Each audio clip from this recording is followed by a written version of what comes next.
Press the bell icon on the YouTube app and never miss another update.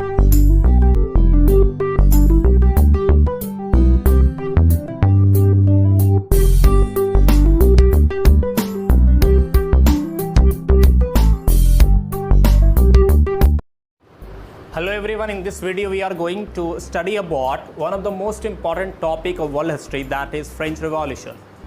So first of all I am going to break it out. सबसे पहले मैं इसको तोड़ने जा रहा हूँ फ्रेंच रेवोल्यूशन को. इसका मतलब क्या होता है? फ्रेंच का मतलब हुआ रिलेटिंग टू फ्रांस.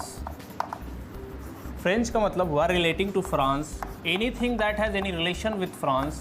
हर वो चीज़ जिसका फ्रांस से कोई जुड़ाव हो उसको कहेंगे वो फ्रेंच हो गया. जैसे फ्रांस की लैंग्वेज को भी फ्रेंच कहते हैं और फ्रांस के लोगों को भी फ्रेंच कहते हैं. नेक्स्ट चैप्टर में आपने पढ़ना है रशियन रिवॉल्यूशन. तो उसका मतलब ही हो रहा है कि रशिया में कोई रिवॉल्यूशन हुआ होगा. तो फ्रेंच रिवॉल्यूशन का मतलब कैसा रिवॉल्यूशन जो कि फ्रांस में हुआ होगा.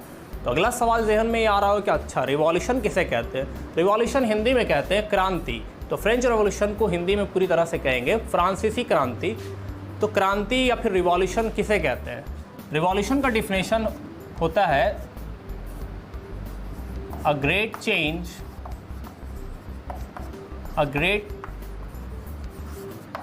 in political and social condition of any country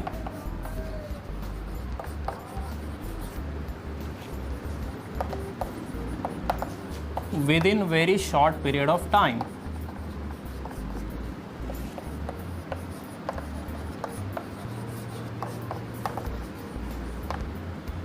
यानी एक बड़ा बदलाव पॉलिटिकल और सोशल कंडीशन में बहुत कम टाइम में.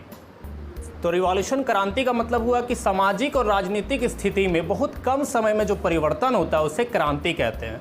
बहुत बड़ा परिवर्तन बहुत कम समय में अगर होगा किसी भी कंट्री में तो उस परिवर्तन को हम लोग क्रांति के नाम से जानते हैं. उस बदलाव को, उस तब्दीली को क्रांति कहते हैं, रिवॉल्यूशन कहते हैं. तो फ्रेंच रिवॉल्यूशन का मतलब ये निकल के आता है कि फ्रांस में ऐसी कोई घटना हुई होगी जो बहुत बड़ी घटना होगी जिसमें वहाँ की सामाजिक और राजनीतिक स्थिति को बदल के रख दिया होगा और उसमें बहुत ही कम वक्त लगा होगा.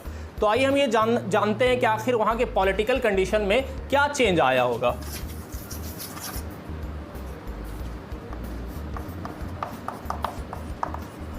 So we come to know about the political changes. क्या पॉलिटिकल चेंजेस उस टाइम आया था? सबसे पहला चेंज आया था जो कि बहुत बड़ा बदलाव माना जाता है, एंड ऑफ मोनार्की. वहाँ जो है राजतंत्र की समाप्ति हो गई थी. राजतंत्र काफ़ी सालों से चला आ रहा था. किंग लुइस बर्बन डायनेस्टी का वहाँ पे राज चला आ रहा था. उसके सबसे अंतिम राजा लुइस 16 थे जिन्हें कि फांसी चढ़ा दिया गया था, हैंग कर दिया गया था. तो पॉलिटिकल चेंज में सबसे बड़ा बदलाव आया एंड ऑफ मोनार्की. उसके बाद मोनार्की के एंड होने के बाद राइज ऑफ रिपब्लिक, यानी कि ऐसी गवर्नमेंट फॉर्म में आई जो कि डेमोक्रेसी पे बिलीव करती थी, जो कि रिपब्लिकन गवर्नमेंट थी.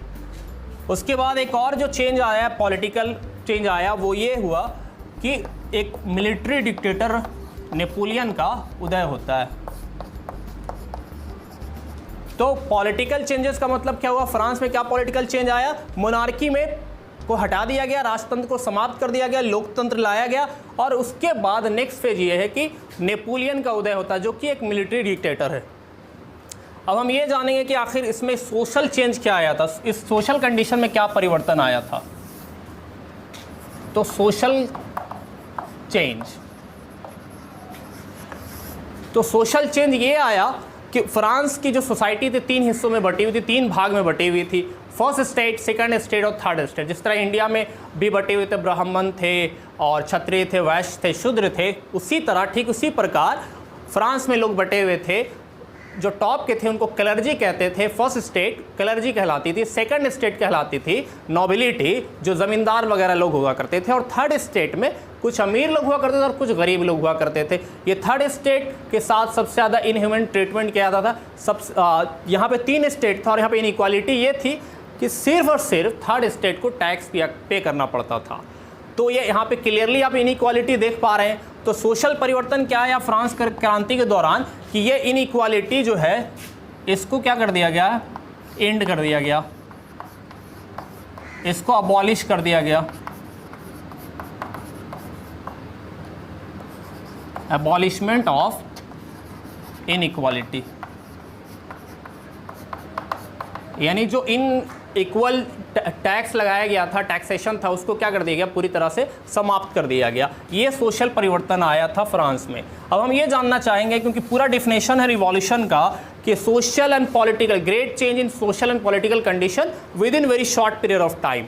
तो हम ये जान लिया कि हमने ये समझ लिया कि पॉलिटिकल परिवर्तन क्या आया, सामाजिक परिवर्तन क्या आया, लेकिन आगे बात है with in very short period of time, यानी कि टाइम, तो कितना टाइम लगा होगा। तो टाइम टोटल 10 साल लगा था, 1789 टू 1799, टोटल 10 ईयर्स। रिवॉल्यूशन का पूरा 10 साल का काल है। अब आपके जहन में एक सवाल आ रहा होगा कि सर आपने डिफिनेशन बताया था कि जो परिवर्तन होगा वो बहुत बड़ा परिवर्तन होगा सामाजिक और राजनीतिक स्थिति में, और उसमें बहुत कम टाइम लगेगा, लेकिन यहाँ तो 10 साल है, तो क्या ये कम समय है? देखने में तो लग रहा बहुत ज़्यादा समय, लेकिन जब आप कंपेयर करेंगे मोनार्की से, क्योंकि फ्रांस में मोनार्की कई सौ सालों तक चली आ रही थी, कई सौ सालों तक चली आ रही थी, और वहाँ 10 साल में इतना बड़ा अगर परिवर्तन आ जाए, अगर 10 सालों में इतना बड़ी बदलाव आ जाता है कि वहाँ मोनार्की को हटा दिया जाता, तो इस 10 साल को हम 100 सालों के कंपैरिजन में बहुत कम मानेंगे। जैसे सपोज कर लीजिए कि आपके पापा बहुत गुस्सवर हैं, आप छोटे बच्चे थे तब, और अभी आप हो सकता है 30-40 साल के हो चुके हैं, तब से आपके पापा अभी भी गुस्से ही में रहते, हमेशा एंग्री मोड में रहते। अचानक ऐसा हुआ कि 2-3 महीने के अंदर में पापा के अंदर में मिजाज में एक बड़ा परिवर्तन आया, क्रांति आया कि वो बड़े खुश रहने लगे और उनका गुस्सा होना उन्होंने कम कर दिया। तो यहाँ पे 2-3 महीना कम टाइम नहीं है, अच्छा खासा टाइम है, लेकिन जितने टाइम से वो गुस्से होते चले आ रहे थे 30 साल से लगभग, उसके मुकाबले में 2 महीने में अगर वो बहुत अच्छे हो जाते, अच्छे मिजाज के हो जाते, उन्होंने गुस्सा करना कम कर दिया, तो ये 2 महीना बहुत कम माना जाएगा 30 साल के कंपैरिजन में। उसी तरह ये 10 साल क्या माना जाएगा, बहुत कम माना जाएगा, किसके कंपैरिजन में, बहुत 100 सालों के कंपैरिजन में। तो यहाँ तक तो आपको बात समझ में आ रही कि ये रिवॉल्यूशन का मतलब क्या हो रहा है, इसमें क्या क्या हुआ होगा। आगे हम जानते हैं कि ये फ्रांस की रिवॉल्यूशन में से क्या क्या आइडिया निकल के आया, लोगों को कौन सी नई नई बातें निकल के आई, जिसके बारे में हमें जानना ज़रूरी है। पहली जो बात है इसको कहते हैं इक्वालिटी। सबसे पहली बात जो निकल के आई फ्रांस से, जो आइडिया आया वो इक्वालिटी। इक्वालिटी का मतलब समानता, बराबरी, सारे लोग इक्वल है। इंडिया के जो प्रियम्बल है इसमें भी इनकी, इस फ्रांस का जो मोटो है, जो 3 आइडिया है उसको शामिल किया गया, इक्वालिटी, लिबर्टी और फ्रैटर्निटी। लिबर्टी का मतलब होता है, लिबर्टी का मतलब होता है आज़ादी, freedom, liberty of thought, expression, सोचने की आज़ादी, बोलने की आज़ादी, पॉलिटिकल वॉइस रखने की आपको आज़ादी। उसके बाद आता है फ्रैटर्निटी। फ्रैटर्निटी का मतलब होता है भाईचारा। बिना भाईचारे के कोई भी देश तरक्की नहीं कर सकता, यूनिटी नहीं, बिना यूनिटी के कोई देश तरक्की नहीं कर सकता। तो यही 3 आइडिया जो है इस फ्रेंच रेवोल्यूशन से निकल के आए, और इसकी इतनी अहमियत है कि इसको इंडिया के कॉन्स्टिट्यूशन के प्रियम्बल में भी शामिल किया गया। पिछले वीडियो में हमने जाना था कि फ्रेंच रेवोल्यूशन का मीनिंग क्या होता है, उसका अर्थ क्या होता है, उसका असल मतलब क्या होता है। लेकिन इस वीडियो में हम लोग आगे जानेंगे कि फ्रेंच रेवोल्यूशन की शुरुआत में क्या हुआ था और ऐसी कौन कौन सी घटना हुई थी जिसको फ्रेंच रेवोल्यूशन का पार्ट माना जाता है और जहां से शुरुआत हो। तो सबसे पहले हम बास्तिल के किले के गिराए जाने की घटना से शुरू करेंगे, क्योंकि वहां से ही फ्रांस की क्रांति को शुरू माना जाता है, जैसा कि इतिहासकारों का कहना है। तो सबसे पहले हम ये समझते हैं कि बास्तिल किला में की जो घटना है आखिर में वहां पे हुआ क्या था। तो इसको समझाने के लिए मैं सबसे बेहतरीन तरीका इस्तेमाल करता हूँ, और वो तरीका ये है कि हम आपको एक हाइपोथेटिकली इमेजिनरी स्टोरी सुनाते हैं और आपको भी इस स्टोरी का पार्ट बना देते हैं, और आपको भी फ्रांस लिए चलते हैं, फ्रांस की कैपिटल पेरिस। और वो दिन था 14 जुलाई 1789। तो हम तमाम लोग फ्रांस चलते हैं और फ्रांस की कैपिटल पेरिस में घूम रहे होते, और हम लोग जब पेरिस जा रहे होते तो हमने रोड पे काफी भीड़ को जमा हुआ देखा। और ये हमारी आदत है, क्योंकि हम तो हिंदुस्तानी लोग हैं, और जहां पर भी भीड़ जमा होती है हम लोग जमा होकर देखने की कोशिश करते हैं, कि आखिर उस भीड़ में हो क्या रहा। तो हम लोग कहाँ थे अभी? फ्रांस में, और फ्रांस की कैपिटल पेरिस में जब हमने देखा कि काफी लोगों की भीड़ जमा है, तो हम जानने की कोशिश कर रहे थे आखिर हो क्या रहा था। तो हमें ये पता चला कि वहाँ के सारे लोग गुस्से में है, काफी गुस्से में वहां पर के लोग। तो इसका कारण क्या था? वहां के लोग गुस्से में क्यों थे? क्योंकि फ्रांस के राजा जो थे किंग लुइस 16, उन्होंने आर्मी को आदेश दे दिया कि वो शहर में, पेरिस शहर में घुस जाए। और तमाम लोग डरे हुए थे कि कहीं वो आर्मी आएगी और हम पे गोली चलाएगी, और उन सारे लोगों को अपने जान का डर लगा रहता। ये नेचुरल बात है, हर आदमी को अपने जान का डर लगा रहता है। तो उन्होंने सोचा कि सबसे बेहतरीन रास्ता ये है कि अपने आप को डिफेंड करने का सबसे बेहतरीन रास्ता यही है कि हम खुद उस पे, फ्रांस की आर्मी पे जो आएगी हम पे अटैक करने के लिए, हम खुद उन पे अटैक करेंगे। तो इसके लिए हथियारों की जरूरत होती है। अब ये लोग हथियार की तलाश में बिल्डिंगों पे अटैक कर रहे थे। तो उसी टाइम उनकी नजर जो है बास्तिल के किले पे पड़ती है, और बास्तिल का किला एक रॉयल प्रिजन था, यानी ऐसा जेल था जिसको राजा जो है एक जेल के तौर पे भी इस्तेमाल करता था। तो आप ये बात अच्छी तरीके से जानते हैं कि जेल का मतलब क्या होता है। जेल में पुलिस होगी और पुलिस के पास हथियार होंगे, और इन जो बाहर जो भी लोग थे, अभी हम लोग जान रहे हैं लोगों किसकी तलाश थी, हथियारों की तलाश थी। तो ये लोग हथियारों की तलाश में कुछ लोग अंदर जाते हैं, और जेलर से तो जान रहे हैं लड़ाई झगड़ा होगी, तो जेलर से लड़ाई होती है, मुठभेड़ होता है। उस मुठभेड़ में जेलर चूंकि कम तादाद में होते हैं तो जेलर का मौत हो जाता है, जेलर की मौत हो जाती है, जेलर मारा जाता है उस लड़ाई में। और ये लोग हथियार लेके वापस आते हैं, और साथ साथ वहां पे जो 7 कैदी रहते हैं उनको भी छुड़ा लेते हैं। और आप सोच सकते हो कि वो 7 कैदी अपने बारे में कितना लकी फील कर रहे हो कि हमें छुड़ाने के लिए लगभग 7000 लोग बाहर आए हैं। एक बार ऐसा हुआ मेरे साथ कि मैं एक स्कूल गया, संदीप स्कूल, मैंने वहां देखा कि इंटर का एग्जाम चल रहा है और केवल एक लड़का एग्जाम दे रहा है। बताइए, उसके लिए जबरदस्त सिक्योरिटी वगैरह के इंतजाम थे, टीचर लगे हुए थे सब आगे पीछे उसके। तो वो एक लड़का जो है कम से कम 7-8 दिन तक, जब तक उसका एग्जाम चल रहा होगा, अपने आप को किसी सीएम से कम तो नहीं समझ रहा होगा। ठीक उसी तरह जो 7 लोग हैं वो अपने आप को बड़ा सेलिब्रिटी समझ रहे हो कि हमें छुड़ाने के लिए 7000 लोग आए हुए। खैर ये तो एक घटना थी, ये 7 लोगों को छुड़ा दिया जाता, और हम सारे लोग ये सारी घटना देख रहे थे। कुछ आप में से कुछ लोग पेड़ पे भी बैठे होंगे डर के मारे। तो ये घटना जो चल रही थी, तो अब बाहर आने के बाद ये लोग बास्तिल के किला को तोड़ने का प्लान बनाते। इसका कारण क्या है? सबसे पहला कारण ये था कि बास्तिल का किला राजा से जुड़ी हुई चीज थी, और इन लोगों को प्रॉब्लम किससे था? राजा से। और आप जानते हैं कि आपकी जब किसी से लड़ाई हो जाती है तो उससे जुड़ी हुई चीजों को आप नुकसान पहुंचाना चाहते हैं। किसी का आपके दोस्त से लड़ाई हो गई तो आप उसका पेन तोड़ देते हैं, उसकी कॉपी बैग वगैरह को नुकसान पहुंचाने की कोशिश करते हैं। ठीक उसी तरह वहां के लोगों की दुश्मनी राजा से थी, तो वो राजा की जुड़ी हुई चीज यानी कि बास्तिल किला उसको तोड़ना चाह रहे थे, उसको नुकसान पहुंचाना चाह रहे थे।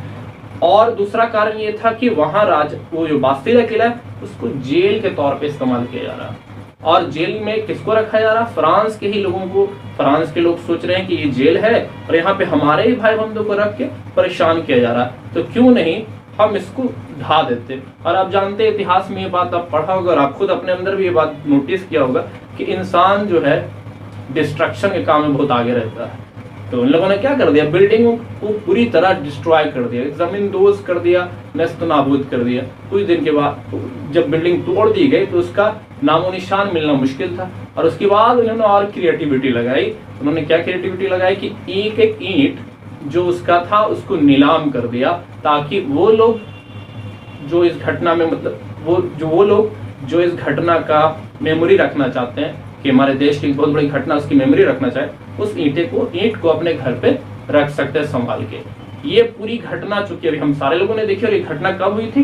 14 जुलाई 1789 को। और इस घटना को फ्रांस में नेशनल डे के तौर पे सेलिब्रेट किया जाता है। इसको बास्तिल डे भी कहा जाता है। ये फ्रांस की क्रांति के तौर पे एक बड़ी घटना मानी जाती है। हमने जाना था कि बास्तिल किला को कैसे गिराया गया था।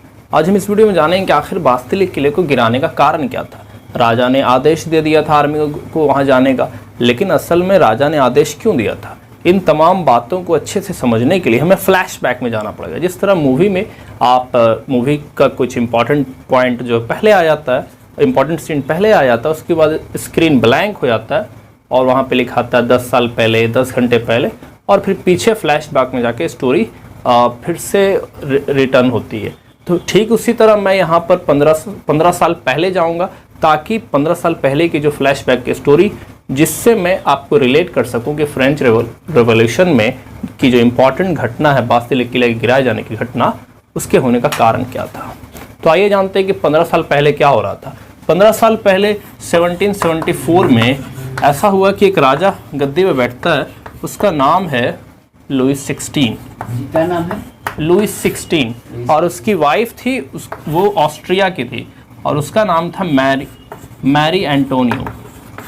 तो लुईस 16 और लुईस 16 उस टाइम 20 साल का था जब उसको गद्दी पे बैठाया गया, और उसके साथ एक बड़ा ट्रेजेडी ये था कि उसका ख़जाना खाली रहा। वो तो बड़ा खुश हो रहा कि मैं राजा बन गया, लेकिन उसका ख़जाना खाली हो गया। अब सवाल ये आ रहा है कि ख़जाना खाली क्यों था? ख़जाना खाली इसलिए था क्योंकि उसके पापा जो कि लुईस 15 थे, लुईस 15 ने क्या किया था? वार किया था। किससे वार किया था? इंग्लैंड से हुई 7 साल लंबी लड़ाई। तो आप जानते हैं कि लड़ाई में काफ़ी पैसा खर्च हो जाता है, तो पूरा ख़जाना खाली हो चुका था। अब ये राजा जो नया राजा बना है, इस पे बहुत सारी जिम्मेदारी है। क्या क्या जिम्मेदारी है? कि ये गवर्नमेंट स्कूल कॉलेज है, आर्मी है, और ख़ुद इसका कोर्ट है, दरबार है, जो कि वर्साई पैलेस कहलाता था। क्योंकि वर्साई में था तो इसे वर्साई पैलेस कहते थे। तो स्कूल कॉलेज का खर्च चलाना है, आर्मी का खर्च चलाना है, और इसका पैलेस जो कि बहुत आलीशान पैलेस था, उस आलीशान पैलेस का खर्च चलाने के लिए पैसे की ज़रूरत थी, और पैसा इनके पास था नहीं। और साथ साथ इन्होंने क्या कर लिया कि उस टाइम लड़ाई चल रही थी, अमेरिका के स्वतंत्रता संग्राम की लड़ाई चल रही थी। उस लड़ाई में इन्होंने अपनी आर्मी भेज दी, और अपनी आर्मी जो भेजी तो आर्मी के लिए तो पैसा चाहिए होता था। तो इसके लिए इन्होंने जनाब ने अपने पूरा मेंटेनेंस चलाने के लिए और आर्मी के खर्च के लिए जो आर्मी इन्होंने अमेरिका भेजी थी,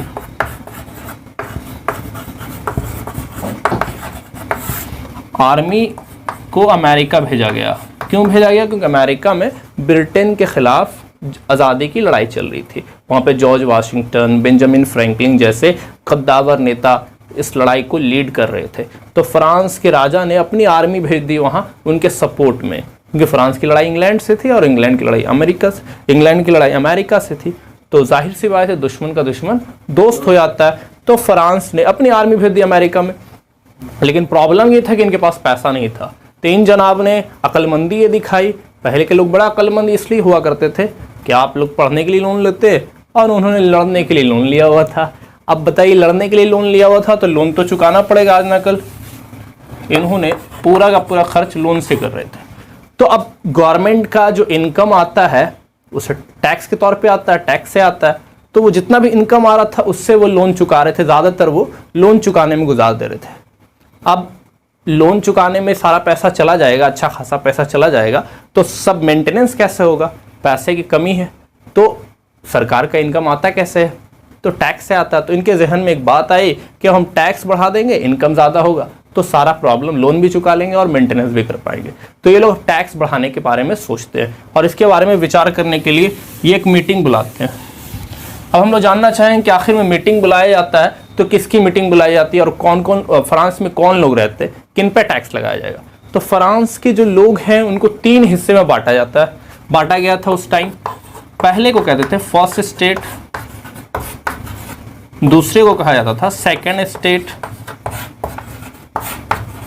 तीसरे को कहा जाता था थर्ड स्टेट। तो आपको याद करना बिल्कुल भी मुश्किल ना है। अब फर्स्ट स्टेट में होते कौन थे? फर्स्ट स्टेट में क्लर्जी होते थे। क्लर्जी का मतलब क्या होता है? क्लर्जी का मतलब वैसे लोग जो कि चर्च में काम करते, चर्च में फादर के तौर पे हैं, पास्टर के तौर पे हैं। सेकंड स्टेट में होते थे नोबिलिटी, नोबिलिटी में जमींदार लोग जिनके पास काफ़ी सारी ज़मीनें रहती थी, वो नोबिलिटी में।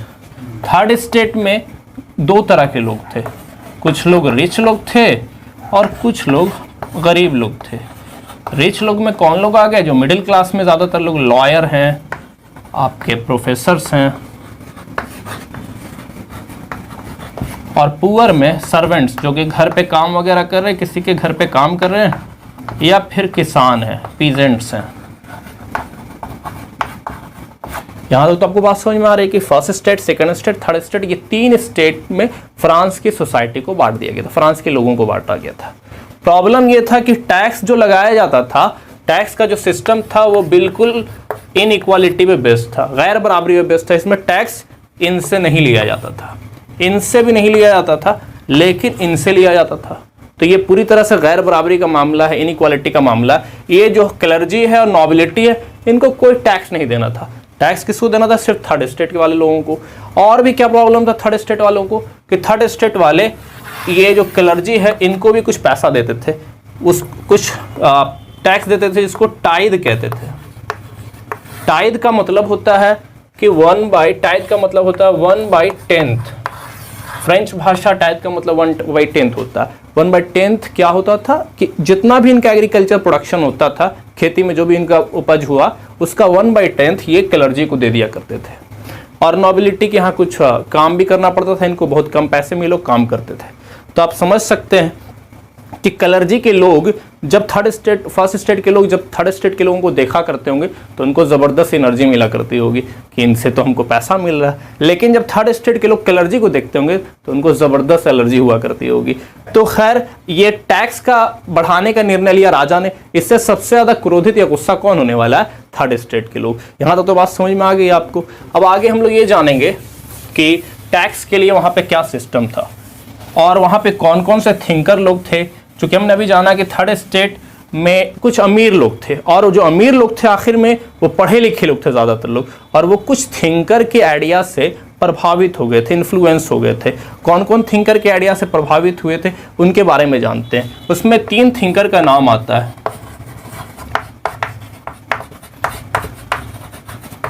स्पेशली 3 थिंकर के नाम आता है जिसके बारे में आपको किताबों में पढ़ना है। उसमें पहला है जॉन लॉक।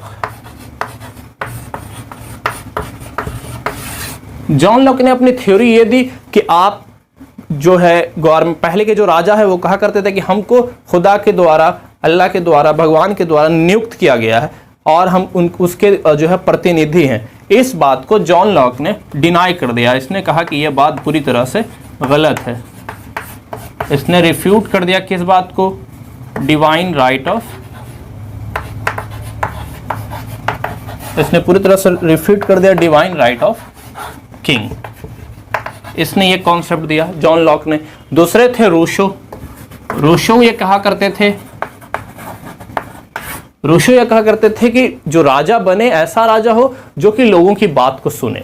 और तीसरे जो थे उनका नाम था मॉन्टेस्क्यू, क्योंकि बहुत बड़े फिलोसोफर हुए हैं अपने टाइम के। इनका कहना था कि गवर्नमेंट हो तो उसका जो पावर है उसको 3 भाग में बांट दिया जाए, लेजिस्लेटिव, एग्जीक्यूटिव और जुडिशरी। ये कहना था मॉन्टेस्क्यू का। खैर ये तीनों थिंकर की बातों से सबसे ज़्यादा प्रभावित कौन हो गए? मिडिल क्लास के लोग, थर्ड स्टेट में जो पढ़े लिखे लोग हैं।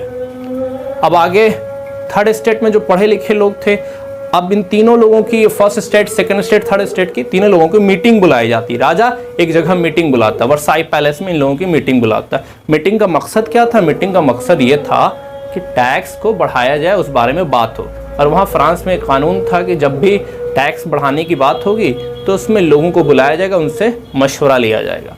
तो फर्स्ट स्टेट, सेकंड स्टेट और थर्ड स्टेट तीनों के नेता लोग, रिप्रेजेंटेटिव लोगों को बुलाया गया। आइए जानते हैं कि फर्स्ट स्टेट से कितने लोग आए, सेकंड स्टेट से कितने लोग आए और थर्ड स्टेट से कितने लोग आए। फर्स्ट स्टेट से 300 लोग आए, सेकंड स्टेट से भी 300 लोग आए, थर्ड स्टेट से 600 लोग आए, क्योंकि थर्ड स्टेट की आबादी भी वहाँ पे बहुत ज़्यादा थी। तो थर्ड स्टेट से 600 लोग आए। वहाँ पे प्रॉब्लम क्या था? वोटिंग सिस्टम कैसे थी? वहाँ वोटिंग सिस्टम ये थी कि फर्स्ट स्टेट के जितने भी मेंबर, 300 जो मेंबर हैं, ये जो रिप्रेजेंटेटिव है, सबका पूरे मिला के 1 वोट काउंट होता था। यानी 300 का मिला के 1 वोट, यहाँ भी 300 मिला के 1 वोट काउंट होता था और यहाँ 600 मिला के 1 वोट काउंट होता था। क्योंकि ये सिस्टम ही बहुत डेंजरस था। इस सिस्टम में ऐसा होता कि हमेशा थर्ड स्टेट हार जाते, क्योंकि टैक्स से थर्ड स्टेट वाले को प्रॉब्लम था, फर्स्ट और सेकंड को तो कोई प्रॉब्लम था ही ना। जब भी टैक्स लगाए जाने की बातें हुआ करती थी, उसके लिए वोटिंग होता था, तो फर्स्ट स्टेट और सेकंड स्टेट फेवर में वोट दे देते थे और 2-1 से ये हमेशा हर मैच हार जाया करते थे। अब इससे बचने के लिए रूशो ने एक आइडिया दिया कि हर आदमी का 1 वोट काउंट होना चाहिए। तो जब हर आदमी का 1 वोट काउंट होगा तो 300, 600 यहाँ होगा और यहाँ भी 600, तो मैच डरा हो जाएगा। और अगर इनमें से कोई एक भी सीधा, शरीफ और समझदार आदमी निकला तो ये लोग तो ये लोग तो वोटिंग जीत जाएंगे और फिर टैक्स कभी लागू नहीं किया जाएगा। तो थर्ड स्टेट के जो नेता लोग, जो समझदार लोग थे, खास ज़्यादातर लोग मिडिल क्लास के लोग थे, वो लोग जो है रूशो की आइडिया को उन्होंने पढ़ा और समझा और उन्होंने इस मीटिंग में रूसो की बात को उठाया। उन्होंने कहा कि अगर वोटिंग होगा तो वोटिंग का तरीका बदलिए, और तरीका क्या होना चाहिए कि हर आदमी का एक वोट काउंट होगा। और इस बात से राजा तैयार नहीं होता, क्योंकि राजा समझ गया अगर इस बात को मैं फॉलो करूंगा तो कभी भी टैक्स लगा नहीं पाऊंगा। तो राजा ने इस बात से इनकार कर दिया। अब होता है क्या कि थर्ड स्टेट के लोगों को बैठाया भी नहीं जाता था वहाँ पे, फर्स्ट स्टेट वाले को लेफ्ट साइड में और राइट साइड में सेकंड स्टेट के लोगों को बैठाया गया था। थर्ड स्टेट के लोग पीछे खड़े हुए थे। तो वो लोग उस असेंबली से, उस पैलेस से वॉकआउट कर जाते, यानी वे लोग बाहर आ जाते हैं। और फिर एक आपस में वो लोग मशवरा करते हैं कि इस बार हम लोग जमा होना है टेनिस कोर्ट में, इंडोर टेनिस कोर्ट में वो लोग जमा होते हैं। और वहाँ जमा होने की जो तारीख है, जो डेट है, वो 20 जून 1789 को एक जगह है, एक इंडोर टेनिस कोर्ट। टेनिस खेलने की जो जगह होती है, जो प्लेस होता है, उसको कोर्ट कहते हैं। जैसे क्रिकेट के मैदान को फील्ड कहते हैं, उसी तरह टेनिस के मैदान को कोर्ट कहते हैं। तो एक ऐसा मैदान था फ्रांस में, इंडोर टेनिस कोर्ट कहते हैं, जहाँ ये लोग जमा होते हैं। कौन लोग जमा होते हैं? थर्ड स्टेट के रिप्रेजेंटेटिव लोग, जो कि असेंबली से वॉकआउट करते हैं। और ये लोग आपस में ये लोग खुद को नेशनल असेंबली घोषित कर देते हैं। खुद को इन लोगों ने नेशनल असेंबली डिक्लेयर कर दिया। और इसका काम क्या था कि इन लोगों का जमा होने का यहाँ मकसद क्या था? इनका मकसद ये था कि हम लोग एक कानून बनाएंगे, और कानून का मकसद होगा कि जो राजा है उसकी शक्तियों को लिमिटेड कर देना, ताकि राजा जो शक्ति का प्रदर्शन करे, लेकिन वो कानून के हिसाब से अपनी बात को कहे। राजा ऑर्डर दे, लेकिन वो ऑर्डर अपनी मर्जी से ना दे के कानून के हिसाब से दे। तो ये लोग कानून बनाने में बिजी थे अंदर में। उसी टाइम बाहर में हुआ क्या फ्रांस में कि मौसम ख़राब हो गई। और ये ऐसा बराबर हुआ करता था फ्रांस में, फसल ख़राब हो गई। और फसल ख़राब होने की वजह से वहाँ के लोगों को बड़ा नुकसान सहना पड़ा। और ये जो प्रोसेस है फसल ख़राब होने का, हमेशा हुआ करता था फ्रांस में, जिसे सबसिस्टेंस क्राइसिस भी कहते थे, जिसमें फ्रांस के लोगों की जो रोज़मर्रा की ज़रूरियात है, हर दिन डेली वो जो खाते हैं, वो डबल रोटी थी, उसकी पूर्ति नहीं हो पाती थी। तो उस टाइम चूँकि फसल ख़राब हो गई तो उत्पादन घट गया, तो गेहूँ आपका कम हो रहा, तो उसकी वजह से डबल रोटी मिलना मुश्किल हो गया। और जो भी दुकानदार उससे बनाते थे, उससे बिल्कुल जमाखोरी कर रहे थे और उसे काफ़ी ज़्यादा दामों में बेच रहे थे। तो एक मरतबा ऐसा हुआ कि कुछ महिलाएं क्यू में लगी हुई थी, कुछ औरतें क्यू में लगी हुई थी, लाइन में लगी हुई थी, और उन्हें जो दुकान था, उस दुकान से डबल रोटी मिलने में बड़ी परेशानी हो रही थी, काफ़ी देर हो रही थी। तो उन लोगों ने एक खुराफाती आइडिया आया उनके जहन में, और उन्होंने क्या कर दिया, उस दुकान पर अटैक कर दिया।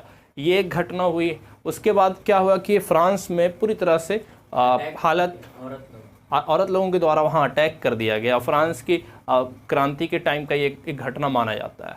और उसी टाइम में एक अफवाह फैली, क्योंकि आप जान रहे हैं अफवाह बहुत तेज़ी से फैल जाती है, और लोग चूँकि पूरी तरह से परेशान थे, इकोनॉमिक कंडीशन ख़राब हो चुकी थी, खाने पीने का बहुत प्रॉब्लम था। उसी टाइम ये अफवाह फैली कि जो नोबेल है वो अपने कुछ गुंडों को उन्होंने हायर किया, और वो गुंडे क्या करेंगे, थर्ड स्टेट के लोग, जो किसान लोग हैं, उनकी ज़मीनों को में जो खेतों में जो फसल है, उसको जला के राख कर देंगे। और आप जानते हैं, समझते हैं कि किसान के लिए खेत सबसे इंपॉर्टेंट चीज़ होता है, उसकी फसल सबसे इंपॉर्टेंट चीज़ होता है, वही उसका सैलरी होता है। उसको जला दिया जाएगा, तो उस बात को सुनने ही से किसान लोगों का जहन जो है पूरी तरह से गड़बड़ा गया। अब उन लोगों ने सोचा कि इससे पहले कि हमारे खेतों पे अटैक हो, क्यों ना हम ही उन पे अटैक कर दे। तो ये लोग जो है मर्द औरत, भाला और तलवार, ये सारी चीज़ों को लेके, हथियार लेके, वो नोबेल के घर पे अटैक कर देते। नोबेल लोग अपना घर द्वार छोड़ के भाग जाते हैं किसी बगल वाले कंट्री में पनाह लेने के लिए। तो समझ रहे, पूरी तरह से कंडीशन पूरा आउट ऑफ कंट्रोल था, पूरे फ्रांस में कंडीशन आउट ऑफ कंट्रोल था। ठीक उसी टाइम राजा जो है आर्मी को भेजने का आदेश देता है। और आगे आप जानते हैं कि आर्मी को भेजने के आदेश देने की वजह से लोग पूरी तरह से बौखला जाते, और उन्होंने बास्तिल किला को तोड़ दिया और पूरे एक एक पत्थर को ढा दिया, और जितने भी उसका ईंट था उसको ढा दिया, और उसको फिर नीलाम कर दिया। यही पूरी घटना है जो कि बास्तिल के किले की घटना कहलाती है। और इसका पूरा पस मंज़र, बैकग्राउंड जो है वायलेंस पे उतारे हो चुके थे। तो इस सिचुएशन में राजा ने क्या किया कि उन्होंने जो लोगों की डिमांड्स थी उसको मानने को बेहतर समझा। तो उन्होंने क्या किया कि कॉन्स्टिट्यूशन जो कि बनाया जा रहा था, उसको मानने के लिए वो राजा जो है एग्री हो जाता है। तो इसलिए जब राजा जब कानून को मानने के लिए एग्री हो गया तो अब पहले तो मोनार्की थी, लेकिन अब जो मोनार्की बन के आई ये एब्सोल्यूट मोनार्की ना होके कॉन्स्टिट्यूशनल मोनार्की होगी। कॉन्स्टिट्यूशनल मोनार्की का मतलब ऐसी मोनार्की जहाँ पे राजा कॉन्स्टिट्यूशन को मानेगा, राजा आदेश देगा खुद, लेकिन वो कॉन्स्टिट्यूशन के हिसाब से देगा। तो आइए जानते हैं कि इस कॉन्स्टिट्यूशन के हिसाब से इसमें क्या, कॉन्स्टिट्यूशन के हिसाब से लोगों को कितने हिस्से में बांटा गया। यहाँ इस कॉन्स्टिट्यूशन में लोग दो तरह के सिटीज़न को पूरे लोगों को, फ्रांस के लोगों को दो हिस्से में बांट दिया गया, एक एक्टिव सिटीज़न और एक पैसिव सिटीज़न। तो एक्टिव सिटीज़न का मतलब होता है जिन्हें राइट टू वोट मिला था,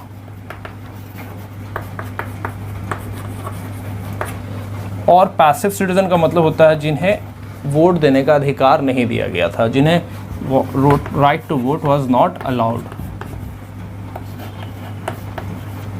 तो अब सवाल जहन में आता है कि अच्छा एक्टिव सिटीज़न का क्वालिटी कैसे था। जैसे भारत में आप लोग जानते हैं कि 18 साल से ऊपर जो भी लोग होते हैं, 18 साल या फिर 18 साल से ऊपर जो लोग होते उन्हें वोट देने का राइट था। तो क्या फ्रांस में भी 18 साल की उम्र की कैद थी या फिर कुछ और था?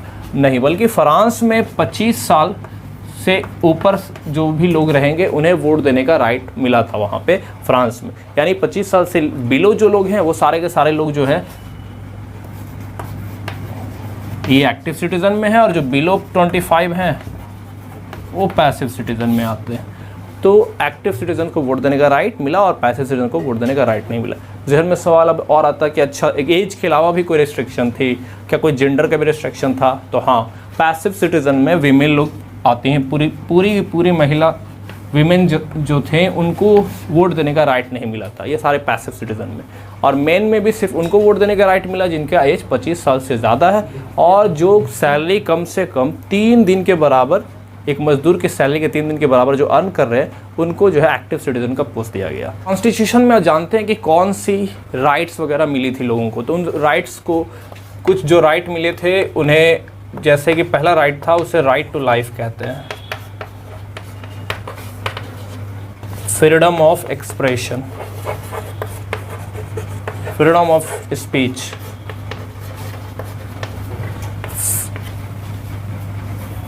इक्वालिटी बिफोर लॉ,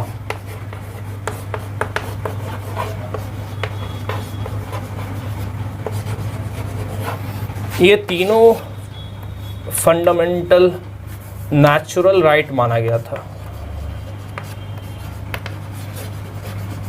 तो आपने देखा ये कॉन्स्टिट्यूशन में 3 तरह की राइट मिल रही है। अब इन सब तीनों राइट का मतलब क्या होता है? पहला है right to life. Right to life का मतलब जीवन का अधिकार, यानी आपका जीवन बहुमूल्य, आपकी जान को कोई भी ऐसे नहीं लिया जा सकता अगर आप निर्दोष हैं तो। Second, freedom of speech. Freedom of speech का मतलब आपको बोलने का अधिकार है, आप अपनी राय को, अपने थॉट को, अपने आइडियाज़ को एक्सप्रेस कर सकते हैं, आप ये का बात कानून में कही गई है। तीसरा कि आपको कानून के सामने सारे लोग बराबर हैं, everybody is equal before the law.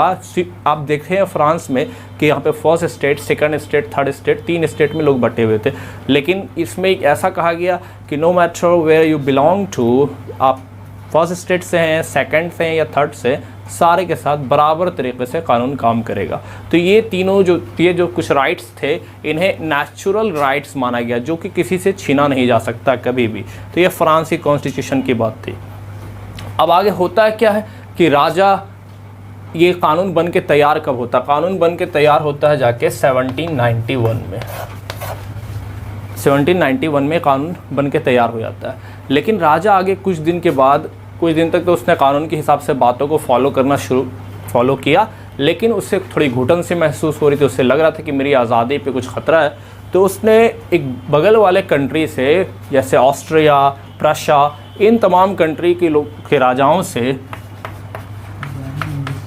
Austria, Russia, इन तमाम कंट्री के राजाओं से इस राजा ने, फ्रांस के राजा लुई 16 ने क्या किया कि उन तमाम राजाओं से संधि करना शुरू कर दिया और कहा कि हमारे यहाँ जो कुछ प्रॉब्लम है, हमारे यहाँ लोग जो है हमारे ख़िलाफ़ हो रहे, तो आप हमारा सपोर्ट करो इनकी लड़ाई में। और उन लोगों ने भी सपोर्ट करना बेहतर समझा, क्योंकि उन्हें लगा कि अगर फ्रांस में ऐसा हो रहा है कि राजा के ख़िलाफ़ लोग खड़े हो रहे हैं, तो कहीं ऐसा ना हो कि हमें भी जो है हटा दिया जाए, हमारे साथ भी ऐसा कुछ हो। तो ये लोगों ने इनका सपोर्ट करना सपोर्ट करने के लिए हामी भर दी। इस बात की खबर जैसे ही फ्रांस में लगती है तो नेशनल असेंबली क्या करती है कि उसने भी वार की घोषणा कर दी और उन्होंने भी डिक्लेयर कर दिया कि we have to fight with this kind of people.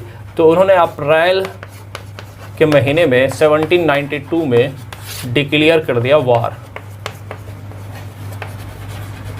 किसके खिलाफ वार डिक्लेयर कर दिया? तमाम जो राजा हैं उनके खिलाफ डिक्लेयर कर दिया। और बहुत सारे लोग इसमें फ्रांस के इस वार में शामिल होने के लिए पूरी तरह से तैयार थे।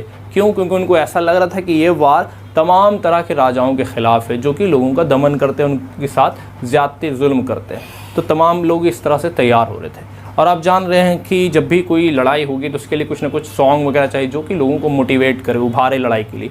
तो फ्रांस में एक सॉन्ग उस टाइम बड़ा फेमस हो गया था, उस सॉन्ग का नाम था मार्सेलीज़, जो बाद में अभी जो है फ्रांस का नेशनल एंथम भी है। तो कुछ ऐसे सेक्शन फ्रांस के कुछ ऐसे लोग थे जो चाहते थे कि वार कंटिन्यू रहे। कौन लोग थे ऐसा जो चाहते थे? वैसे ही लोग जो पैसिव सिटीजन में आते हैं, जिन्हें वोट देने का राइट नहीं मिला था। तो उनको पता चला, और उसमें से बहुत सारे लोग थर्ड स्टेट के भी थे, और वो लोग जो गरीब लोग थे तो उन्हें लगा कि जब कानून बना तो इससे हमें क्या फ़ायदा हुआ, हमें तो वोट देने का अधिकार भी नहीं मिला। तो थर्ड स्टेट के वैसे लोग जो बहुत गरीब लोग थे, जैसे कि आप कह लीजिए किसान हो गए, आप जूता बनाने वाले, घड़ी बनाने वाले लोग, ये सारे लोगों ने मिल के एक पार्टी बनाई और उस पार्टी का नाम इन्होंने रखा, इन तमाम लोगों ने मिल के एक पार्टी बनाई और उस पार्टी का नाम रखा जैकोबिन क्लब। जैकोबिन क्लब एक पार्टी बनाई और इसका मकसद, जैकोबिन जो वर्ड जो है, एक संत थे फ्रांस में, उन संत का नाम है सेंट जैकब, उन्हीं के नाम से ये नाम लिया गया जैकोबिन क्लब, दैट पर्टिकुलर संत। तो इस नाम का यही ओरिजिन है कि वो एक संत से लिया गया, जैकब से। और इन लोगों ने के कोई ना कोई लीडर होंगे, तो इनके एक लीडर थे और उसका नाम था मैक्सिमिलियन रॉबेस्पियर। मैक्सिमिलियन रॉबेस्पियर इनका लीडर है और इन्होंने 1792 में एक एक्टिविटी की। उसमें ऐसा हुआ कि फ्रांस के कुछ लोगों को लेके ये लोग जो है राजा के महल के बाहर खड़े होके बिल्कुल जो है प्रदर्शन वगैरह कर रहे थे। उसका मकसद ये था कि उस टाइम खाने पीने की चीज़ों के दाम बढ़ गए थे, तो उसके खिलाफ ये लोग प्रदर्शन कर रहे थे। तो राजा के गार्ड को इन लोगों ने मार दिया और ये प्रदर्शन पूरी तरह से हिंसक हो चुका था और राजा को बंधक बना लिया गया। काफ़ी देर तक जब राजा को बंधक बना लिया गया तो आप समझ सकते हैं राजा और उसके परिवार सारे बंधक बन गए, तो अब राज कौन करेगा? तो इसके लिए इन लोगों ने एक इलेक्शन कंडक्ट कराया और इलेक्शन में ये शर्त रखी गई कि इस बार जिनका एज 21 साल से ऊपर है वो सारे लोग वोट दे सकते थे। हालांकि पिछली बार 25 साल का मामला था, लेकिन इस बार 21 साल से जो ज़्यादा है, जिनकी उम्र 21 साल से ज़्यादा है, वो वोट दे सकते हैं। और इससे कोई मतलब नहीं कि वो टैक्स कितना पे कर रहे हैं, यानी गरीब और अमीर तमाम लोगों को वोट देने का राइट मिला। तो अगली बार जो गवर्नमेंट जो चुन के आई वो जैकोबिन लोगों की ही गवर्नमेंट थी और उसका नाम था कन्वेंशन। और इन्होंने राजा और रानी को देशद्रोही करार दे दिया, कहा कि इन लोगों ने देश के जो दुश्मन थे उनके साथ समझौता कर लिया है, रशिया और प्रशिया एंड ऑस्ट्रिया। तो इस वजह से इन दोनों को एक सज़ा सुनाई गई और उन दोनों को फांसी की सज़ा सुना दी गई।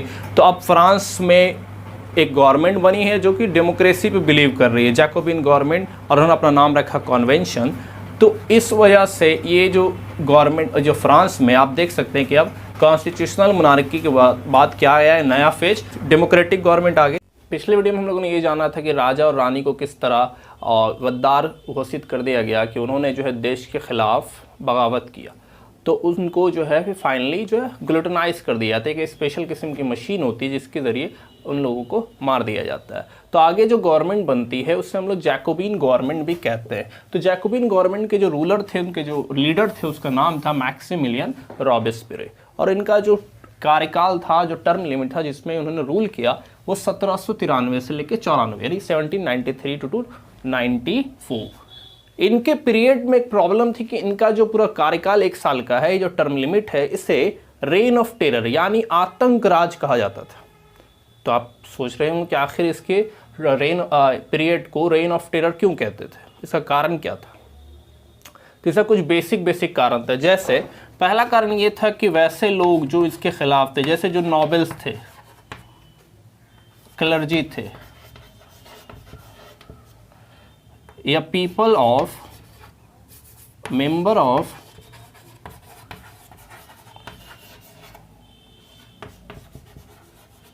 Other political party,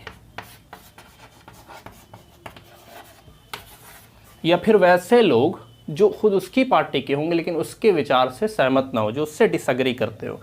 nobles, clergy, members of other political parties, या फिर उसी के पार्टी के लोग जो उसके विचारधारा से, उसके थॉट से, उसके रूल करने के, प्रशासन को चलाने के तरीके से सहमत ना हो, उन तमाम लोगों को ये अरेस्ट करता था।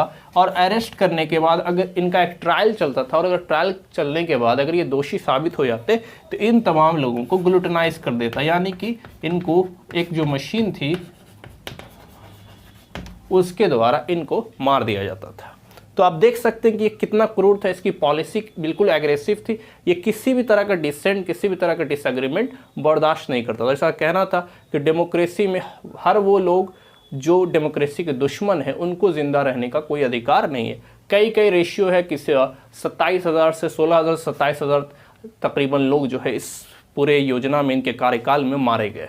उसके बाद इन्होंने क्या किया कि ये चूँकि थर्ड स्टेट के से बिलोंग करते थे, तो क्लर्जी, नोबेल, इन सारे लोगों से इनकी काफ़ी दुश्मनी थी। तो क्लर्जी वगैरह लोग जो है चर्च में अपना प्रार्थना करते थे, तो इन्होंने चर्च को बंद कर दिया। और चर्च को बंद करने के बाद उनको ऑफिस वगैरह में कन्वर्ट कर दिया।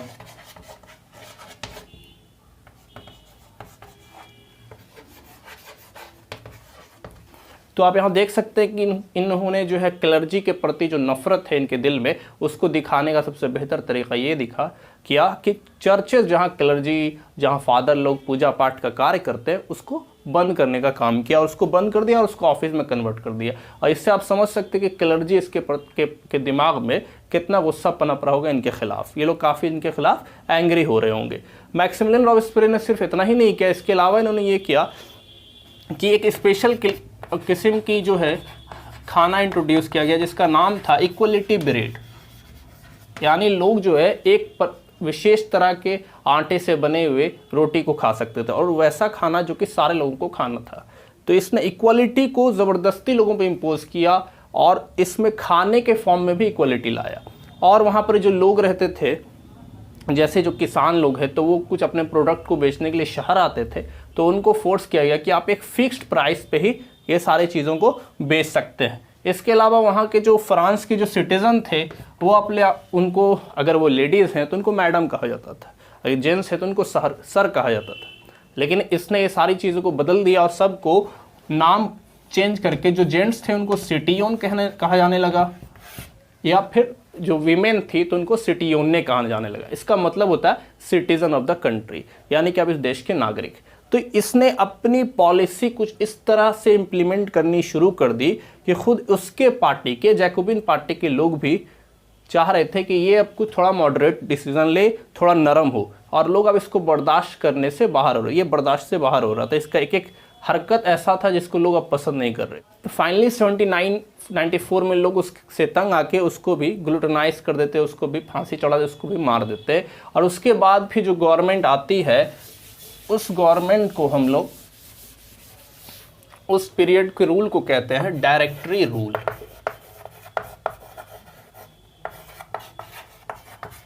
और ये डायरेक्टरी रूल जो है 1794 टू 99 तक का पीरियड है। अब इस पीरियड में एक नया कॉन्स्टिट्यूशन लिखा जाता है, और ये नया कॉन्स्टिट्यूशन लिखा किनके द्वारा जाता है, अब रूल किनके हाथ में आ गया। तो अब फिर से रिच मिडिल क्लास वाले लोग जो हैं, जो रिच हैं,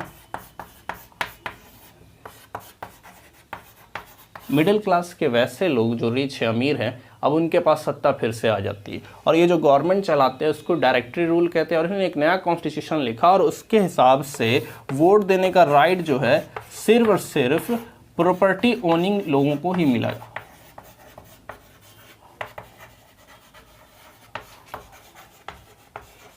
यानी right to vote is provided to only those people who own some kind of property. तो सिर्फ प्रॉपर्टी ओन करने वाले लोगों को वोट देने का राइट फिर से दिया गया।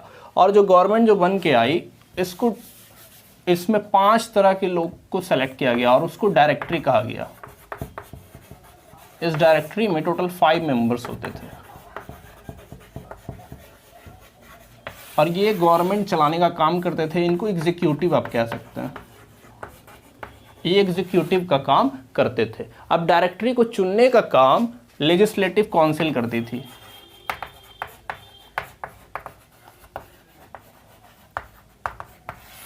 ये लेजिस्लेटिव काउंसिल डायरेक्टरी के लिए मेंबर को चूज करती थी और डायरेक्टरी में 5 मेंबर रहते थे और इनका काम है ये गवर्नमेंट चलाते थे। लेजिस्लेटिव काउंसिल टोटल 2 बनाई गई और इन्हीं 2 लेजिस्लेटिव काउंसिलों का काम रहता था कि ये डायरेक्टरी को मेंबर चुन के दे। अब इसमें होता ये था कि बार बार डायरेक्टरी और लेजिस्लेटिव काउंसिल के बीच में लड़ाई हो जाती थी। कोई मसला सुलझाने के लिए इनके बीच में विवाद हो जाता था, बार बार इनके बीच में क्लैश हो जाता था, जिसकी वजह से पूरा जो है फ्रांस का जो 1794 टू 99 का जो पीरियड है ये पॉलिटिकल इंस्टेबिलिटी का पीरियड माना जाता है। तो इसी टाइम पे नेपोलियन ने इसका फ़ायदा उठाया पॉलिटिकल इंस्टेबिलिटी का और सत्ता पलट करके वो जो है आगे का गवर्नमेंट जो है संभाल लेता है। तो आगे का जो पीरियड है वो नेपोलियन के राज का पीरियड है। तो अब हम लोग आगे का नेक्स्ट टॉपिक है जो पढ़ना है वो है वीमेन एंड रिवॉल्यूशन। ये क्रांति हुई, अब इस क्रांति में महिलाओं ने भी पूरी तरह से सहयोग दिया। तो क्या उनके लाइफ में क्रांति के कारण कुछ परिवर्तन आया, कुछ चेंजेस आया या नहीं आया? आज हम लोग उसी के टॉपिक आगे हम लोग इसी के बारे में बात करेंगे। तो वीमेन एंड रिवॉल्यूशन, सबसे पहले ये जानते हैं कि वीमेन लोग, स्पेशली हम लोग जानेंगे थर्ड स्टेट के वीमेन के बारे में। थर्ड स्टेट में स्पेशली वैसी थर्ड स्टेट की वीमेन जो गरीब घराने से ताल्लुक़ रखती है, उनके साथ क्या हो रहा था? वो क्या करते थे, या तो कुछ फ्लावर्स, फ्रूट्स या फ्रूट्स बेच रही थी, या फिर टेलर का काम या वाशर वीमेन इत्यादि का काम कर रही थी। तो इसका मतलब ये हुआ कि इनके पास एजुकेशन का कोई इंतज़ामात नहीं था, एजुकेशन इनके पास अवेलेबल नहीं था। यस, इनके पास कोई ऐसा फैसिलिटी नहीं था कि इनको एजुकेशन प्रोवाइड किया जाए। इसमें एक एक्सेप्शन है कि वैसे लोग जो कि थर्ड स्टेट के थे लेकिन वो रिच थे, रिच फैमिली से थे, या फिर नोबल की जो घराने की जो लड़कियां थी, डॉक्टर्स, उनकी जो डॉटर्स थी, उनके लिए फैसिलिटी अवेलेबल था कि वो एजुकेशन की फैसिलिटी मतलब गेन कर सकती थी। वो एजुकेशन हासिल कर रही थी, इल्म को हासिल कर रही थी, ज्ञान अर्जित कर रही थी। लेकिन जो थर्ड स्टेट की जो वीमेन थी, जो कि ज़्यादातर पुअर फैमिली से बिलोंग कर रही थी, उनके पास एजुकेशन का कोई फैसिलिटी अवेलेबल नहीं था और कुछ खास स्कूल भी उतने नहीं बनाए गए थे जिससे वो एजुकेशन को प्राप्त कर सके। तो अब आगे ये बात किया जाए कि ये तो इनका फ्लावर और फ्रूट का मसला है, इनको एजुकेशन का कोई भी इंतज़ामात अवेलेबल नहीं है। आगे ये बात थी कि इन्हें जो है वोट देने का राइट के बारे में बात करते हैं। तो क्या इनको वोट देने का राइट मिला था? तो इनको वोट देने का राइट, यहाँ पर इनको कहने का मतलब कौन है सर? यहाँ हम बात कर रहे हैं महिलाओं की, वीमेन की। इन्हें वोट देने का राइट इस टाइम प्रोवाइड नहीं किया गया।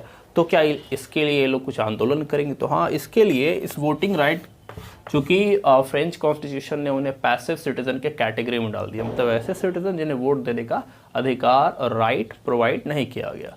तो उस राइट को गेन करने के लिए, एक्सेस करने के लिए इन्होंने बहुत सारी पॉलिटिकल पार्टीज़ वगैरह उस टाइम बनाई गई और कहा जाता है कि अप्रॉक्स 60 पॉलिटिकल पार्टीज़ जो है उस टाइम वीमेन लोगों के द्वारा बनाई गई थी। लेकिन इसमें जो सबसे फेमस जो पॉलिटिकल पार्टीज़ है वो है the revolutionary of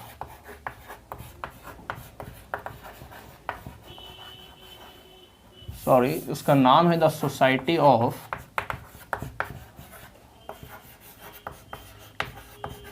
revolutionary and Republican women.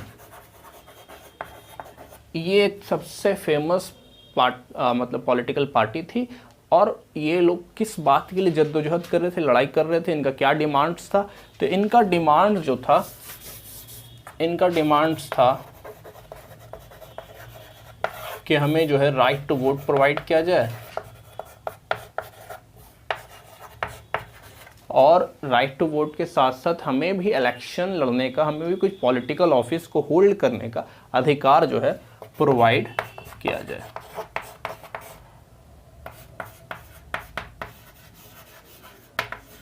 Demand था इनका कि हमें वोट देने का राइट मिले और साथ साथ पॉलिटिकल ऑफिस को होल्ड करने का भी राइट मिले।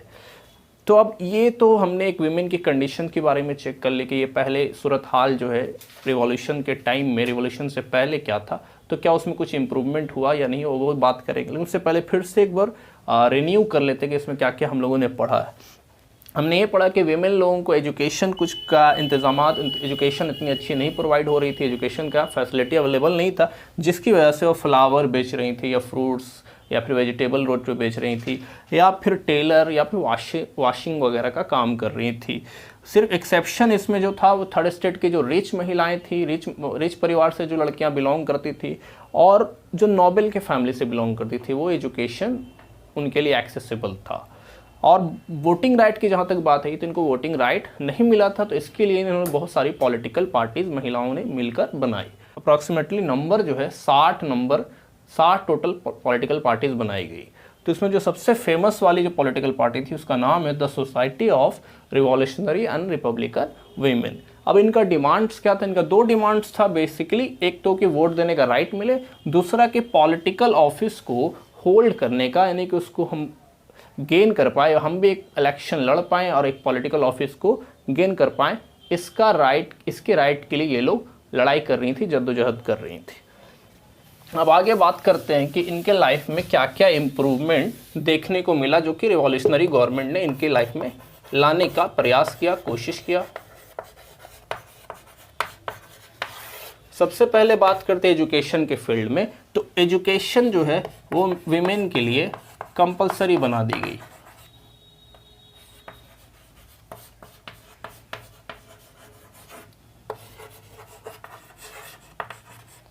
लड़कियों के लिए एजुकेशन कंपलसरी बनाया गया और इसके लिए बहुत सारे स्टेट गवर्नमेंट के द्वारा स्कूल खोला गया जहां की लड़कियां पढ़ाई कर पाएँ। अब पढ़ाई करने के बाद दूसरी फैसिलिटी क्या दिया गया कि पढ़ाई करने के बाद अगर आप जॉब करना चाहती हैं तो जॉब के लिए ट्रेनिंग की भी फैसिलिटी प्रोवाइड की गई।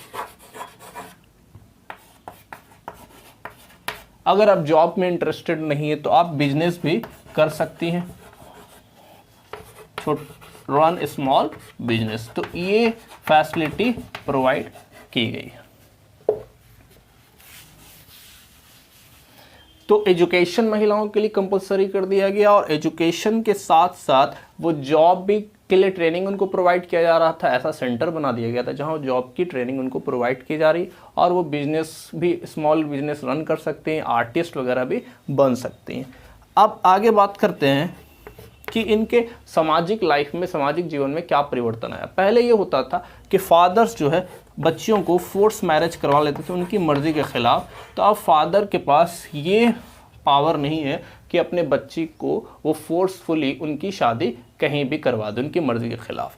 मैरिज को एक सिविल लॉ के अंदर जोड़ दिया गया और डिवोर्स को लीगल बना दिया गया।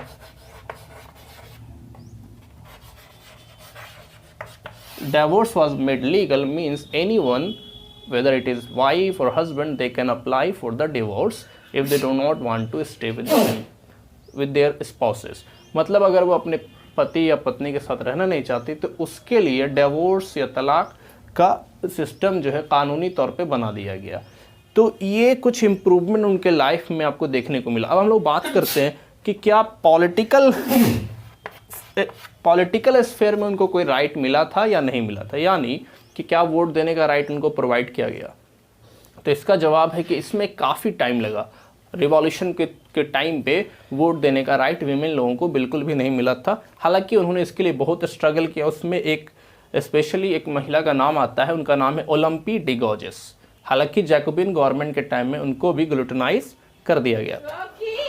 तो वोट देने का राइट फाइनली जो है विमेन लोगों को बहुत बाद में 1946 में, आप सोच सकते हैं भारत में जब संविधान बना था उसी टाइम उसमें ये बात इंक्लूड कर दी गई थी कि महिला और पुरुष, मेल और फीमेल दोनों को वोट देने का राइट है। और फ्रांस जस्ट 1 साल पहले वीमेन को वोट देने का राइट प्रोवाइड किया। तो ये पूरा टॉपिक है वीमेन एंड रिवॉल्यूशन।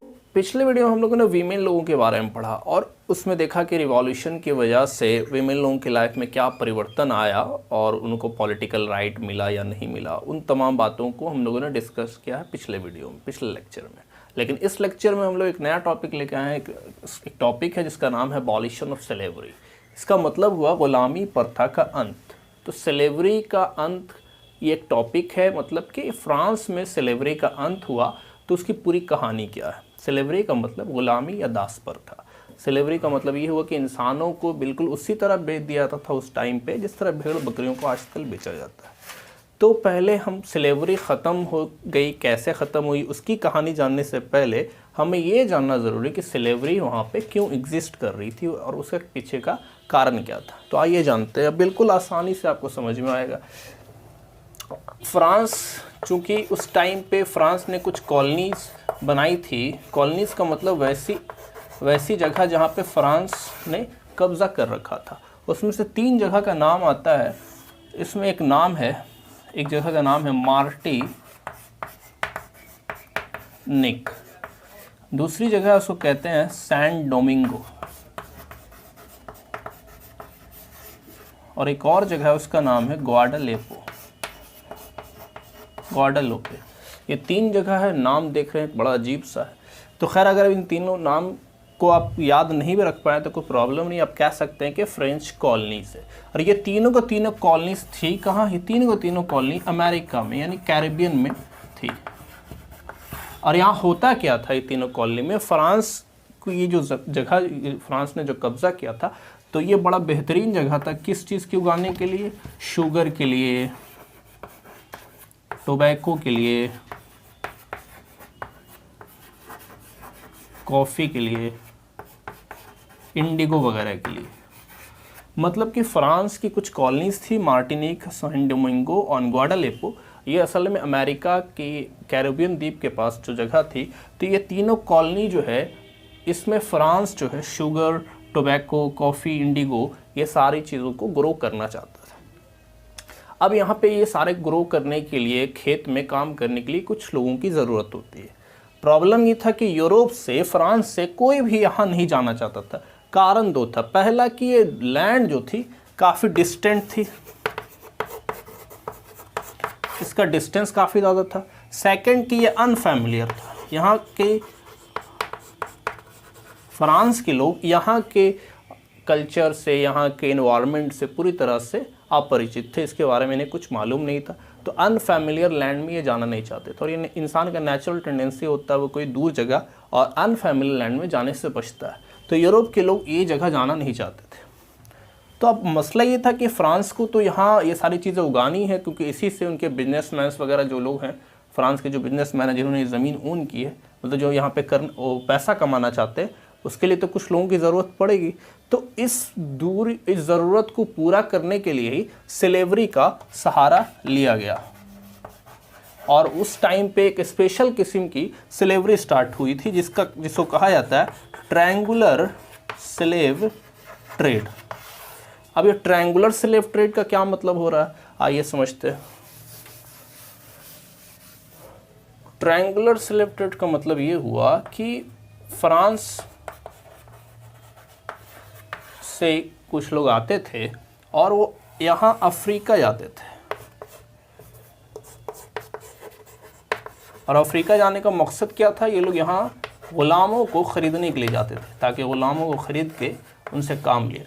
अब ग़ुलामों को ख़रीद लेने के बाद उनको बिल्कुल हथकड़ी वगैरह लगा के और उन्हें शिप में बैठा दिया जाता था और फिर यहाँ से अटलांटिक ओशन से होते हुए यहाँ पे आया जाता था। और ये जो जगह थी वो कौन थी? वो अमेरिका की जो कॉलोनी जो है वहाँ आया जाता। और यहाँ इस कॉलोनी में क्या ज़रूरत थी? हमें कुछ लोगों को काम करने की, कुछ लोगों की ज़रूरत थी जो कि यहाँ पे ये तमाम शुगर, टोबैको, कॉफ़ी और इंडिगो का ग्रो में काम दे सके, इसमें काम कर सके। तो फ्रांस अफ्रीका जाता था, यहाँ से कुछ ग़ुलामों को ख़रीदता था, फिर इनको शिप में पैक करता था और पैक करने के बाद ये इस रास्ते से अटलांटिक ओशन से होते हुए अमेरिका आता था और यहाँ पे स्लेव को डिलीवर कर देता था और फिर वापस से यहाँ से जो प्रोडक्शन हुआ है उसको लेके फ्रांस की जानिब चला जाता था। तो इसलिए इसको ट्रायंगुलर स्लेव ट्रेड कहा जाता है। अब सवाल ये आता है कि स्लेवरी तो एग्जिस्ट क्यों कर रही थी, तो आपको समझ में आ गया। स्लेवरी को बैन क्यों नहीं किया गया वहाँ पे, तो उसका कारण था नेशनल असेंबली जो है वो गवर्नमेंट में आई थी जब फ्रांस के कॉन्स्टिट्यूशन वगैरह बना था, तो उन्होंने इसको बैन करने का प्रयास क्यों नहीं किया, क्योंकि ये बड़ी अच्छी चीज़ तो है नहीं कि उसमें लोगों को काम करवाया जा रहा है, गुलामी करवाया जा रहा है। तो इसको बैन नहीं करने का कारण ये था कि इसमें जो खेती हो रही थी अमेरिका में, इसमें बिजनेसमैन लोगों का इंटरेस्ट छिपा हुआ था, यानी कि वैसे लोग जो अमीर लोग थे। और नेशनल असेंबली के बारे में आप रिकॉल करेंगे तो आपको याद आएगा कि इसमें पैसिव सिटीज़न और एक्टिव सिटीज़न दो तरह के सिटीज़न थे, और वोट देने का जिन्हें राइट मिला था उन्हें एक्टिव सिटीज़न कहा जाता था। तो एक्टिव सिटीजन्स में वैसे ही लोग आए थे जो प्रॉपर्टी जिनके पास हुआ करती थी, या इलेक्टर्स में वैसे ही लोग आए थे। तो इसमें ज़्यादातर बड़े ही लोग थे, बिजनेसमैन लोग ही थे। तो ये इस पूरे अमेरिका के जो बिजनेस, जो स्लेव का बिजनेस जो चल रहा है, इसमें बिजनेसमैन लोगों को फ़ायदा हो रहा है, और बिजनेसमैन लोगों को ये लोग दुखी नहीं करना चाह रहे, क्योंकि यही इनका वोट बैंक, यही इनको वोट दिया करते थे। तो यही कारण था कि नेशनल असेंबली ने इसको बैन नहीं किया। लेकिन जब जैकोबिन गवर्नमेंट आई तो इस जैकोबिन गवर्नमेंट ने इसको बैन कर दिया, स्लेवरी को।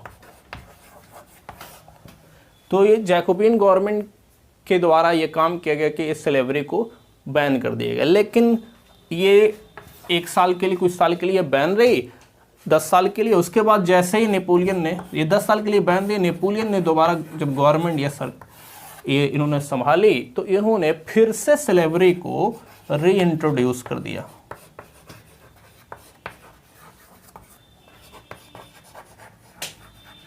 हमने क्या देखा कि नेशनल असेंबली ने इसको बैन नहीं किया क्योंकि इससे बिजनेसमैन लोगों का इंटरेस्ट इसमें छिपा हुआ था और यहाँ बिजनेसमैन से इन्हें वोट मिल रहा था।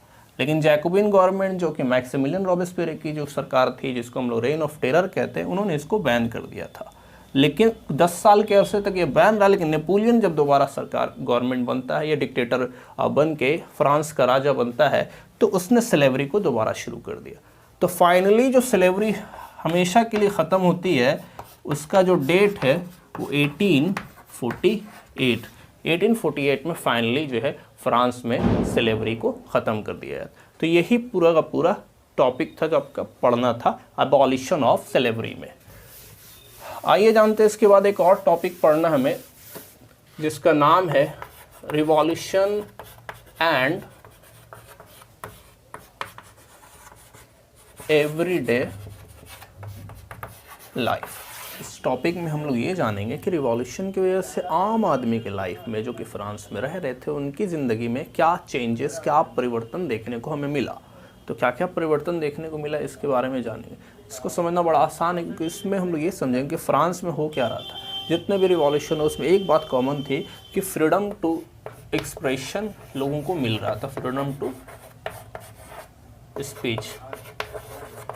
अगर 1 साल का जैकोबिन का गवर्नमेंट का पीरियड थोड़ा हटा दिया जाए तो आप उस पूरे रिवॉल्यूशन के टाइम में ये देखिएगा कि फ्रीडम टू स्पीच, यानी कि आपको बोलने की आज़ादी, आपको अपने विचार को एक्सप्रेस करने की, अपने थॉट को एक्सप्रेस करने की आज़ादी प्रोवाइड की गई। तो इसका फ़ायदा क्या देखने को मिला? इसका फ़ायदा देखने को ये मिला कि उस टाइम फ्रांस जो है पूरी तरह से, France was flooded with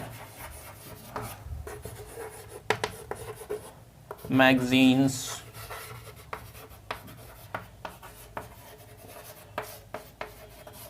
newspaper, pamphlets. क्या मतलब है इसका कि फ्रांस में जैसे मानो कि बाढ़ आ गई होगी विचारों की, और उसको एक्सप्रेस करने के न्यूज़पेपर, किताबें, मैगजीन्स, पैम्फलेट, इस पे भरमार हो गए। और लोग जो है गवर्नमेंट के सपोर्ट में, गवर्नमेंट के ख़िलाफ़ में, हर तमाम तरह की एक्टिविटी में अपना हिस्सा ले रहे थे। और पॉलिटिक्स में लोग एक्टिवली पार्टिसिपेट करने लगे, और वो विचारों को, क्योंकि उनको विचारों को अपने एक्सप्रेस करने का एक ज़रिया प्रोवाइड हो गया।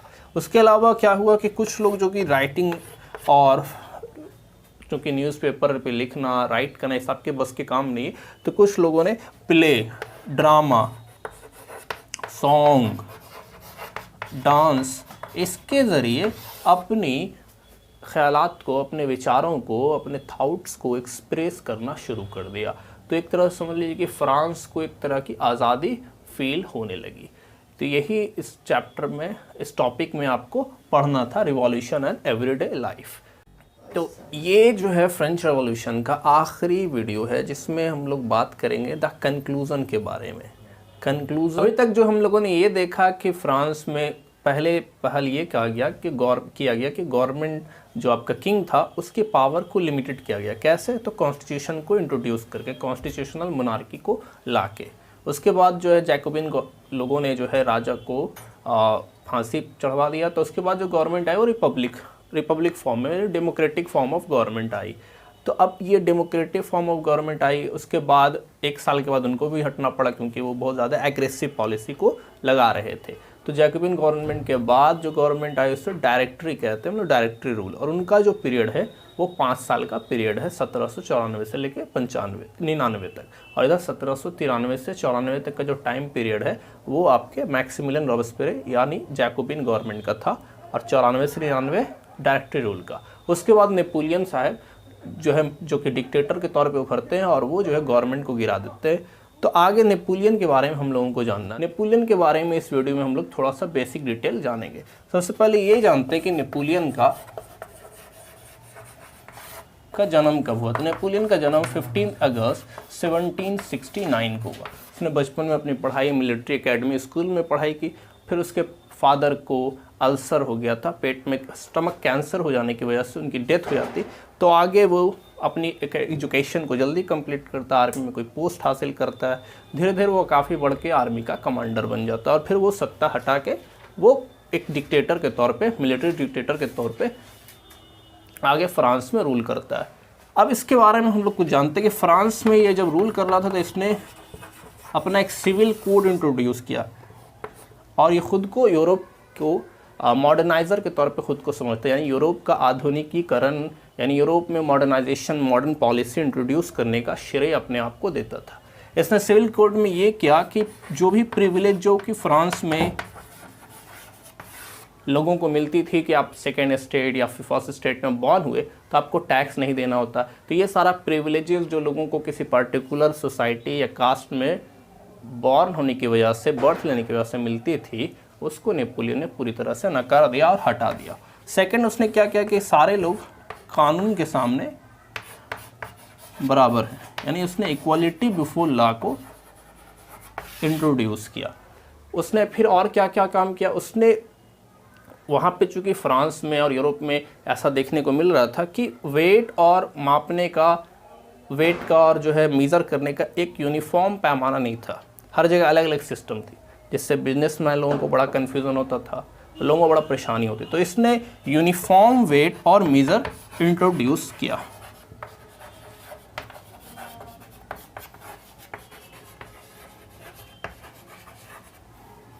इसने अपनी आर्मी को भी मॉडर्नाइज कर लिया। उनके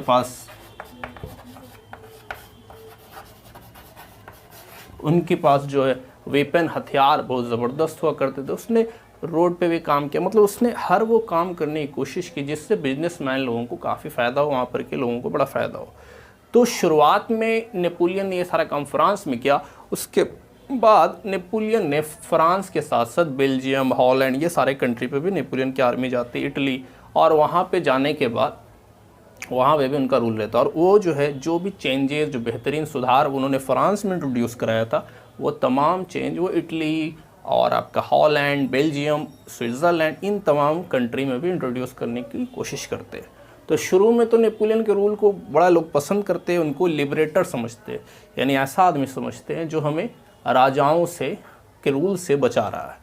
लेकिन धीरे धीरे नेपोलियन की कुछ ऐसी पॉलिसी होने लगती है जिससे लोग उनसे नाराज़ होना, परेशान होना और उनके खिलाफ नेगेटिव थॉट आना शुरू हो जाता है, जिसमें से मेनली 3 रीज़न कहा जाता है। पहला रीज़न ये था कि नेपोलियन ने अपनी आर्मी में भी वहाँ के कंट्री के लोगों को ज़बरदस्ती शामिल करना शुरू कर दिया, जो कि लोग पसंद नहीं कर रहे।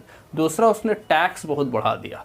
और तीसरा, उसने फ्रीडम ऑफ एक्सप्रेशन तमाम कंट्री के लोगों की कम कर दी, एक लिमिटेड कर दी। यानी कि अगर आप कुछ न्यूज़ में लिख रहे हैं, पेपर में लिख रहे हैं, बुक में लिख रहे हैं, तो you have to be conscious that you are not writing anything against Napoleon. आपको ये ध्यान रखना कि आप नेपोलियन के ख़िलाफ़ कुछ भी नहीं लिख रहे हैं। तो ये सारी पॉलिसीज़ को नेपोलियन जो है ला रहा था। तो फिर फाइनली बैटल ऑफ वाटरलू होती है,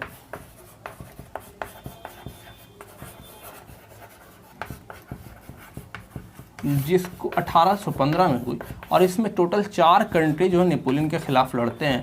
उसमें रशिया है और ऑस्ट्रिया है। ऑस्ट्रिया और प्रशिया असल में जर्मन स्टेट्स थे जो 2 बड़े बड़े, और ब्रिटेन, ये चारों मिलके नेपोलियन के ख़िलाफ़ साजिश करते और लड़ाई लड़ते, और ये बैटल ऑफ वाटरलू कहलाता है, जिसमें नेपोलियन की फाइनली हार हो जाती है। और फिर से यूरोप में कंजर्वेटिव रिजिम वगैरह, फ्रांस में कंजर्वेटिव लोगों का राज आता है, ये 4 लोगों का राज आता है, ये लोग आपस में बांट लेते हैं। तो ये पूरा का पूरा नेपोलियन के द्वारा किया गया सिस्टम था। इस पूरे प्रोसेस में नेपोलियन ने बहुत बेहतरी तो लाई है, लेकिन डेमोक्रेसी को पूरी तरह से ख़त्म कर दिया था। अब हम लोग जानते हैं कि ये फ्रांस में जो सारी चीज़ें हुई, इसका लेगेसी क्या है, यानी कि इससे वर्ल्ड को क्या फ़ायदा हुआ। वर्ल्ड ने बहुत सारे आइडियाज़ लिए इनसे, हालांकि इसमें बहुत सारा चेंज आया, बदलाव आया। तो फ्रांस की ये क्रांति से ऐसा देखा गया है हमेशा कि अगर एक कंट्री में कोई बदलाव होगा तो उसका दूसरे कंट्री में असर होता है। अभी हाल फिलहाल आपने देखा होगा अरब स्प्रिंग हुआ, यानी अरब में ट्यूनीशिया में रिवॉल्ट हुआ, तो उसी का असर लीबिया में, उसी का असर सीरिया में, उसी का असर और बगल वाली मिस्र में देखने को मिला। तो सेम उसी तरह जब फ्रांस में जब क्रांति हुई, तो उसमें से जो बदलाव आया, उसमें से जो आइडिया आया, उसको लोगों ने अडॉप्ट किया। उसमें से जो मेन आइडिया थे वो लिबर्टी थी। लिबर्टी का मतलब होता है आज़ादी, फिर थी इक्वालिटी यानी कि बराबरी, फिर थे फ्रैटर्निटी। तो ये तमाम आइडिया, इसको लोगों ने हर जगह जहाँ पे वो किसी राजा से परेशान थे या क्या फॉरेन कंट्री उन पे रूल कर रही थी, तो वहाँ पे उन्होंने फ्रांस की क्रांति से इंस्पिरेशन लिया, प्रेरणा लिया और अपनी आज़ादी की लड़ाई में लड़ा। अगर आप भारत की बात करें, इंडिया की बात करें, तो इंडिया में भी 2 शख्स का नाम आता है जो फ्रांस की क्रांति का जिससे इंस्पायर हुए, जिसमें एक है राजा राम मोहन राय।